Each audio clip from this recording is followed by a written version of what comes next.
Geoekologis dan geopolitik menarik perhatianku selama seminggu terakhir. COP26 masih kuperhatikan sungguh, sementara keadaan geopolitik regional Pasifik masih dipengaruhi oleh kondisi hubungan antara China dan Taiwan.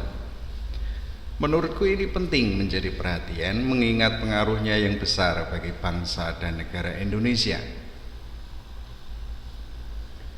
Dikutip dari catholicnews.com dalam satu pesan untuk pembicaraan iklim COP26 PBB yang dibacakan di Glasgow oleh Sekretaris Negara Vatikan Kardinal Pietro Parolin, Paus Fransiskus mengajak dunia untuk menanggapi perubahan iklim seolah-olah dilanda perang global.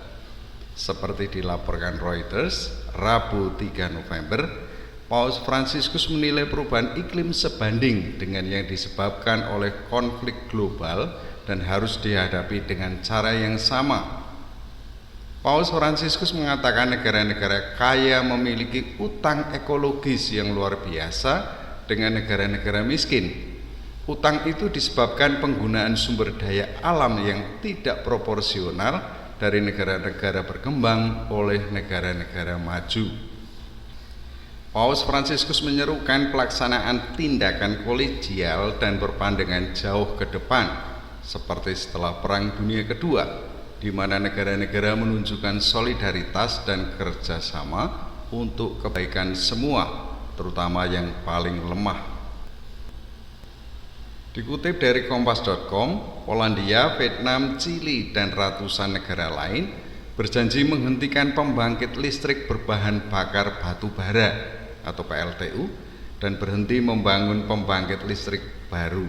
Kesepakatan yang disampaikan tuan rumah KTT COP26 pada Kamis 4 November lalu itu akan mengikat 190 negara untuk berhenti menggunakan bahan bakar batu bara.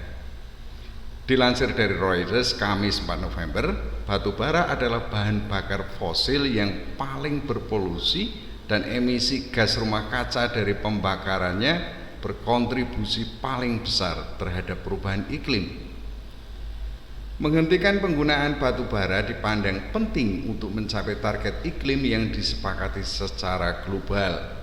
Dalam kesepakatan yang ditandatangani di COP26, negara-negara berkomitmen akan menghentikan investasi untuk pembangkit batu bara, baik di dalam dan di luar negeri. Selain itu, negara-negara kaya juga berjanji menghapus pembangkit listrik berbahan bakar batu bara pada tahun 2030-an dan untuk negara-negara miskin di tahun 2040-an, kata pemerintah Inggris.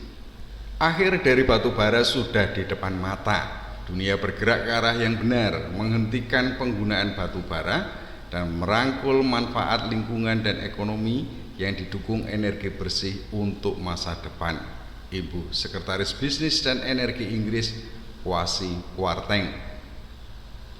Secara terpisah, Powering Past Coal Alliance, kampanye internasional yang bertujuan untuk menghapus bahan bakar secara bertahap, mengatakan telah mendapatkan 28 anggota baru termasuk Ukraina yang berjanji akan berhenti menggunakan bahan bakar batu bara pada tahun 2035. Batu bara menghasilkan sekitar sepertiga dari listrik Ukraina tahun lalu.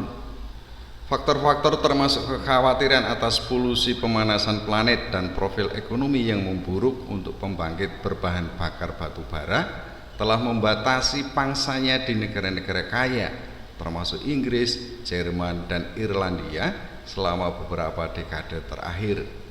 Tetapi batu bara masih menghasilkan sekitar 37% dari listrik dunia pada tahun 2019 dan pasokan lokal yang murah dan melimpah berarti bahan bakar tersebut mendominasi produksi listrik di negara-negara termasuk Afrika Selatan, Polandia, dan India.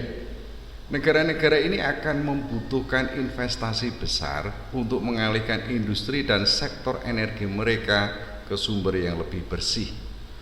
Jaringan pipa global untuk proyek pembangkit listrik tenaga batu bara baru telah menyusut dalam beberapa tahun terakhir, meskipun Cina, India, Vietnam, dan Indonesia termasuk di antara mereka yang berencana membangun pembangkit listrik tenaga batu bara baru. Inggris tidak mengkonfirmasi apakah negara-negara tersebut akan terlibat dalam perjanjian penghentian batu bara COP26 atau apakah janji Vietnam pada hari Kamis akan mempengaruhi pipa proyek batu bara yang sudah dalam tahap prakonstruksi. China mengatakan pada bulan September akan menghentikan pendanaan pembangkit batu bara di luar negeri, meskipun janji itu tidak mencakup proyek-proyek domestik. Sejumlah pengumuman keuangan diharapkan pada COP26 pada hari Kamis untuk menyertai janji batu bara, baik melalui investasi baru dalam tenaga bersih dan dana untuk mendukung pekerja dan daerah yang bergantung pada sektor batu bara untuk mata pencaharian mereka. Negara-negara termasuk Inggris dan Amerika Serikat mengumumkan kemitraan senilai 8,5 miliar US dollar atau setara 121,9 triliun rupiah dengan Afrika Selatan pada konferensi COP26 pada hari Selasa untuk membantu negara itu menghapus batu bara lebih cepat. Dikutip dari republika.co.id, Taiwan menjadi salah satu prioritas dalam agenda di Uni Eropa.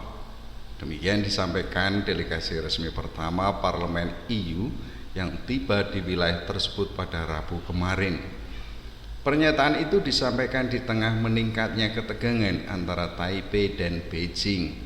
Taiwan yang diakui oleh China sebagai wilayahnya sendiri dan tidak mengesampingkan perebutan secara paksa, tidak memiliki hubungan diplomatik resmi dengan negara-negara Eropa terkecuali Vatikan City. Namun, Taipei ingin mempererat hubungan dengan anggota Uni Eropa. Kunjungan kami menunjukkan bagaimana Taiwan kini sangat penting dalam agenda di Brussels dan di setiap negara anggota, kata Raphael Glucksmann, anggota Parlemen Eropa asal Prancis, kepada Perdana Menteri Taiwan Su Cheng-chang pada pertemuan tersebut. Kami di Eropa juga dihadapkan pada campur tangan dari rezim otoriter dan kami di sini untuk belajar dari Anda, lanjut Glucksmann selaku pemimpin delegasi. Ia mengibaratkan Taiwan sebagai sebuah laboratorium dan pusat perjuangan melawan campur tangan asing dan menjaga demokrasi. Kantor pemimpin Taiwan Tsai Ing-wen mengatakan bahwa pemerintah akan berbagi pengalamannya dalam menangani tantangan seperti campur tangan asing. Tsai yang menemui delegasi pada Kamis memperingatkan upaya Cina yang semakin gencar untuk mendapatkan pengaruh di Taiwan. Ia meminta Badan Keamanan untuk melawan upaya campur tangan asing. Kunjungan Parlemen Uni Eropa berlangsung setelah Menteri Luar Negeri Taiwan Joseph Wu melakukan lawatan langka ke Eropa bulan lalu yang membuat Beijing murka, yang memperingatkan negara-negara tuan rumah agar tidak merusak hubungan dengan Cina.